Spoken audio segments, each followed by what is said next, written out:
नमस्कार साथीहरू, तपाईलाई मेरो यस एग्रिकल्चर करियर युट्युब च्यानलमा स्वागत छ। यस युट्युब च्यानल मार्फत मैले कृषि लोक सेवा आयोग तयारी गरिरहनुभएका साथीहरूलाई मध्यनजर गर्दै कृषि लोक सेवा आयोगका विभिन्न तह जस्तै जेटिए, जेटी र एग्रिकल्चर अफिसरमा सोध्न सक्ने सम्भावित प्रश्नहरू अपलोड गर्दै आइरहेको छु। आज पनि मैले तिनै कृषि लोक सेवा आयोगका विभिन्न तहमा सोध्न सक्ने सम्भावित 50 प्रश्नहरू ल्याएर उपस्थित भइरहेको छु र आजको भिडियो सुरु गर्छु। Which country is the largest producer of cardamom? India. अलैँची प्रोड्युस गर्ने उत्पादन गर्ने कन्ट्रीमा इन्डिया चाहिँ नम्बर 1 मा पर्छ। What is the seed replacement rate of rice? राइसको seed replacement rate कति छ? 23.42। यो चाहिँ लेटेस्ट डाटा हो है। What is the seed replacement rate of maize? 15.56. What is the seed replacement rate of wheat? 19.02. First में rice को 23.42, second में wheat को 19.02 र maize को 15.56. What is the seed replacement rate of hybrid variety? 100%. hybrid variety को seed replacement rate चाहिँ 100% हुन्छ। यो जुन वर्षको डेटा पनि यही नै हुन्छ है। हाइब्रिड भेराइटी हामीले एकचोटी लगाइसकेपछि त्यसको पुनः त्यही बालीबाट बिउ लिन सकिदैन, त्यसलाई अर्को बिउले रिप्लेस गर्नु पर्दछ। र अर्को प्रश्न छ, राष्ट्रिय बिउ बिजन कम्पनी र कृषि सामग्री कुन आर्थिक वर्षमा एकै ठाउँमा मर्ज भए? आवधिक वर्ष 2076-77। आवधिक वर्ष 2076-77 देखि राष्ट्रिय बिउ बिजन कम्पनी र कृषि सामग्री एकै ठाउँमा मर्ज भएका थिए। साना व्यवसायी किसानले आफ्नो उत्पादनको कति प्रतिशत बेच्दछन्? 30%। अर्को प्रश्न छ, निजामती सेवा नियमावली 2050 अनुसार निजामती कर्मचारीलाई कति दिनको विराम बिदा पाउँछन्? 12 दिनको विराम बिदा पाउँछन्। टोटल चाहिँ निजामती कर्मचारीहरूले 24 दिनको बिदा पाउँछन् भने त्यसमा 12 दिनको चाहिँ विराम बिदा पाउँछन्। अर्को प्रश्न छ, कुन जिल्लामा मौरी जोन थपिएको छ? दाङ र जाजरकोट। दाङ र जाजरकोटमा हालसालै मौरी जोन थपिएको छ। अर्को प्रश्न छ, दिगो विकासका प्राथमिक महत्त्वका क्षेत्रहरू कति छन्? 5 वटा। दिगो विकासका प्राथमिक महत्त्वका क्षेत्रहरू 5 वटा रहेका छन्। When did UN declare to celebrate International Tea Day? 21 may. युएनले international T day अन्तर्राष्ट्रिय चिया दिवस चाहिँ 21 मेमा सेलिब्रेट गर्ने भनेर डिक्लेयर गर्यो। शरद कालो मसुरो a variety of lentil was release in 2077 BS. 2077 बिएसमा शरद कालो मसुरो अ भेराइटी अफ लेन्टिल चाहिँ रिलिज भएको थियो। Recently banned pesticide carbosulfan. Nepal सरकारले पेस्टिसाइड विभिन्न हानिकारक पेस्टिसाइडहरू जसले वातावरण र मानव स्वास्थ्यमा हानि गरेका छन् त्यस्ता पेस्टिसाइडहरूलाई बेन्ड गरेको छ र ती संख्याहरू अहिले 24 वटा पुगेका छन् र लेटेस्ट बेन्ड गरेको पेस्टिसाइड चाहिँ कार्बोसल्फान। अर्को प्रश्न छ, tomato and chilli are rich source of vitamin. प्रश्नमा यसमा अप्सनहरू कार्बोहाइड्रेट, मिनरल, भिटामिन, प्रोटिनहरू सोचेको हुन्छ। यसमा चाहिँ हाम्रो भिटामिन्समा हामीले टिक लाउनु पर्ने छ। टोमेटो र chilli are rich source of vitamins. अर्को प्रश्न छ, the annual rise of temperature due to climate change in the mountain and Himal part of Nepal is estimate as 0.08 degree Celsius. Mountain र हिमालमा हाम्रो एनुअल राइज अफ टेम्परेचर है चाहिँ 0.08% चाहिँ छ। अर्को प्रश्न छ, the average rainfall of the country. हाम्रो देशको एभरेज रेनफल चाहिँ कति छ भन्दा 1850 mm। 1850 mm चाहिँ हाम्रो देशको अथवा नेपालको एभरेज रेनफल छ। Fat hen is also known as chenopodium album. यसलाई बेथे पनि भन्छ, बेथेलाई अर्को फ्याट हेन पनि भन्ने गरिन्छ। अर्को प्रश्न छ, in dapog rice method of rice seedling become ready for transplanting on 12th day. व्यापक विधिबाट हामीले राइस सिडलिङहरू तयार गरिएको छ भने त्यस्ता सिडलिङहरू 12 दिनमा तयारी हुन्छन्, अथवा अप्सनमा 12 देखि 14 पनि दिन सक्छ कुनै कुनै अप्सनमा। त्यसमा हामीले 12 देखि 14 टिक लाउनु पर्ने हुन्छ। अर्को प्रश्न छ, Nepal has comparative advantage on sector horticulture sector. अब लाइफ स्टक, एग्रोनोमी यिनीहरू सेक्टर भनेर दिएको हुन्छ। यसमा चाहिँ हामीले हर्टिकल्चर सेक्टरमा चाहिँ कम्पेरेटिभ एडभान्टेज छ भनेर लाउनु पर्दछ। अर्को प्रश्न छ, the most destructive disease of sugar केनको मोस्ट डिस्ट्रक्टिभ डिजिज कुन हो? Red rot of sugar cane is the most destructive disease of sugar cane. अर्को प्रश्न छ, the edible portion of pineapple. यो पनि इक्जाममा सोध्न सक्ने सम्भावित प्रश्न हो। यसको bract and perianth is the edible portion of pineapple. अर्को प्रश्न छ, in Nepal commodity seed bank was establish in 2052 BS। नेपालमा चाहिँ कमोडिटी सीड बैंक कहिले स्थापना भएको? विक्रम सम्वत 2052 सालमा। Pinnacle is the variety of ब्रोकाउलीको भेराइटीलाई पिनाकल भनिन्छ है। The highly develop order of इन्सेक्टको सबैभन्दा बढी विकसित अर्डर चाहिँ कुन हो? हाइमेनोप्टेरा। हाम्रो यसमा चाहिँ बी वाप्सहरू पर्छन्।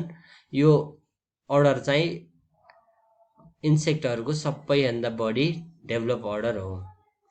अर्को छ, लिची rust is a type of algae. लिची रस्ट चाहिँ हाम्रो एल्गी हो है, एल्गल भन्छ। अरू रस्टहरू हाम्रो जनरली फङ्गस हुन्छ भने लिची रस्ट चाहिँ एल्गल हुन्छ।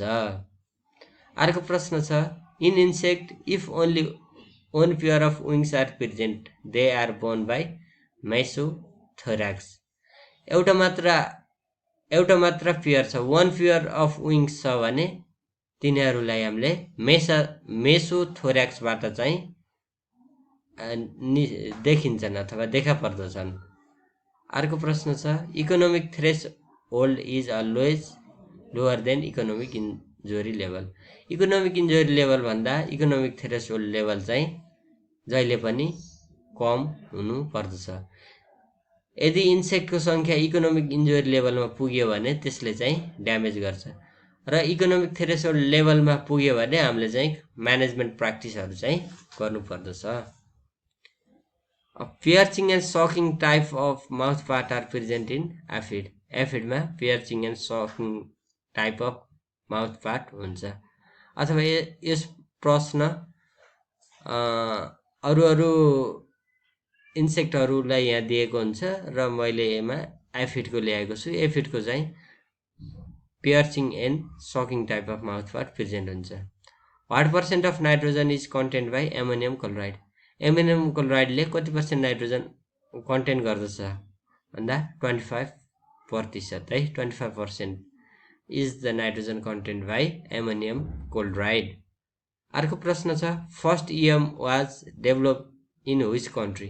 फर्स्ट इफेक्टिभ माइक्रो अर्गानिजम चाहिँ इएम भनेको यो चाहिँ जापान।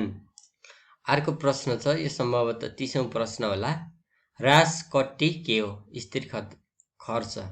राजकट्टीलाई स्थिर खर्च भनिन्छ। अर्को प्रश्न छ, मूल्य श्रृङ्खलामा कतिवटा सहायक गतिविधिहरू पहिचान गरिएका छन्?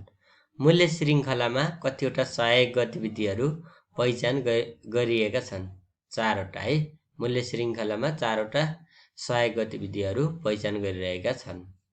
अर्को प्रश्न छ, कृषि यन्त्र परीक्षण तथा अनुसन्धान केन्द्र कहाँ छ? सर्लाही। सर्लाहीमा चाहिँ कृषि यन्त्र परीक्षण तथा अनुसन्धान केन्द्र सर्लाही जिल्लामा छ। अर्को प्रश्न छ, कृषि उपज बजार स्थलको व्यवस्था तथा सञ्चालन सम्बन्धी निर्देशिका कहिले लागू भएको? विक्रम सम्वत 2053। विक्रम सम्वत 2053 सालदेखि कृषि उपज बजार स्थलको व्यवस्थापन तथा सञ्चालन सम्बन्धी निर्देशिका लागू भएको हो।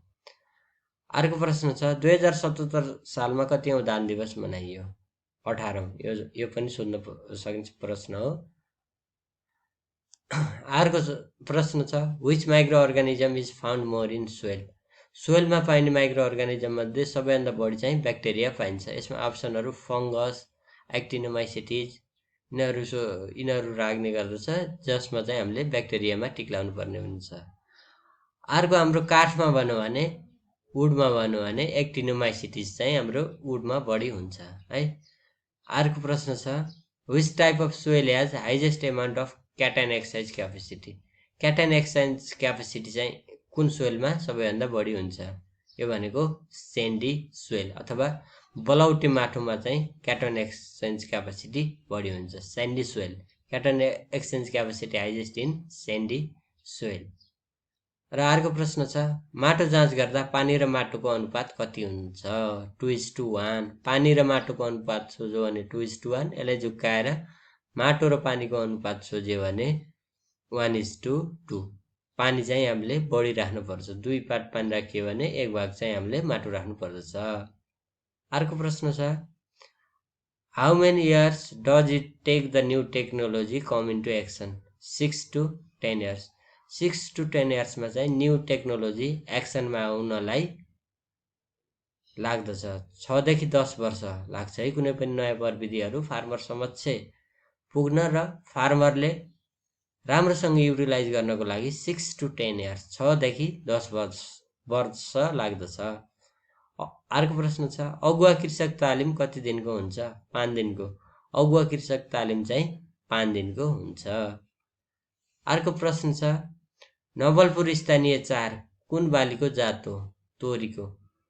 तोरीको जात चाहिँ नवलपुर स्थानीय चार नवलपुर जिल्लामा भएको हुनाले यसलाई नवलपुर स्थानीय चार है। नवलपुर स्थानीय चार अथवा नवलपुरमा चाहिँ सबैभन्दा बढी तोरी खेती हुन्छ भनेर सम्झिँदाखेरि यो सम्झिन सजिलो होला। नवलपुर स्थानीय चार। अर्को प्रश्न छ मकै बालीको उत्पादन कुन क्षेत्रमा 65% भन्दा बढी हुन्छ? पहाडमा। पहाडमा चाहिँ मकै बालीको उत्पादन सबैभन्दा बढी हुन्छ अथवा 65% भन्दा बढी हुन्छ। अर्को प्रश्न छ most food insecure province of Nepal. नेपालका प्रोभिन्स मध्ये सबैभन्दा फुड इन्सेक्योर खाद्य सङ्कट भएका प्रोभिन्सहरू कुन कुन हुन्? कर्णाली, सुदूरपश्चिम र प्रोभिन्स नम्बर 2। अब यो पर्सेन्टमा पनि सोध्ने गरेको हुन्छ कहिलेकाहीँ।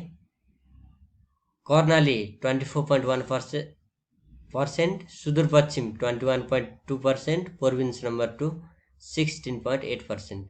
इक्जाममा अब यिनै 3टा प्रदेशहरू दिएर एमा कर्णाली, बीमा सुदूरपश्चिम र सीमा प्रोभिन्स र डीमा अल अफ द एबभ भनेर सोच्यो भने तीनटैमा टिक लाउनु पर्यो। यदि कर्णाली, सुदूरपश्चिम, प्रोभिन्स र अर्कोमा गण्डकी प्रदेश सोझियो भने त्यसमा चाहिँ हामीले कर्णाली प्रदेशमा चाहिँ टिक लाउनु पर्ने हुन्छ। अर्को प्रश्न छ human development index of Nepal 0.602।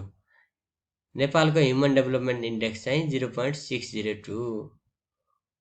Food insecure district of Nepal total food insecure district चाहिँ 21 छन् र 56 वटा डिस्ट्रिक्ट चाहिँ फुड सफिसियन्ट छन् है। Food secure district of Nepal 56, 21 वटा फुड इन्सेक्योर र 56 वटा food secure district of Nepal. अर्को प्रश्न छ total calorie requirement per day in Nepal 2250 kilo calorie per day. हामीले चाहिँ 2250 अथवा 2250 किलो क्यालोरी चाहिँ फुड भएको खाद्यान्न हामीले खानु पर्दछ। अर्को प्रश्न छ what is the rank of Nepal in global hunger index 73। Global hunger इन्डेक्समा चाहिँ हाम्रो कन्ट्री 73 छन्। यसमा 107 वटा देशको ल्याएर बनाइएको छ र जसमध्ये नेपाल चाहिँ 73औं स्थानमा पर्दछ। र साथीहरू आजलाई मैले महत्त्वपूर्ण फटाफट 50 प्रश्नहरू यहीँ बिट मारे। कृपया यस भिडियो कस्तो लाग्यो लाइक, कमेन्ट र सब्सक्राइब गर्न नभुल्नुहोला। र तपाईले मेरो यस च्यानल सब्सक्राइब गर्नुभएको छैन भने कृपया सब्सक्राइब चाहिँ गर्नुहोला है त।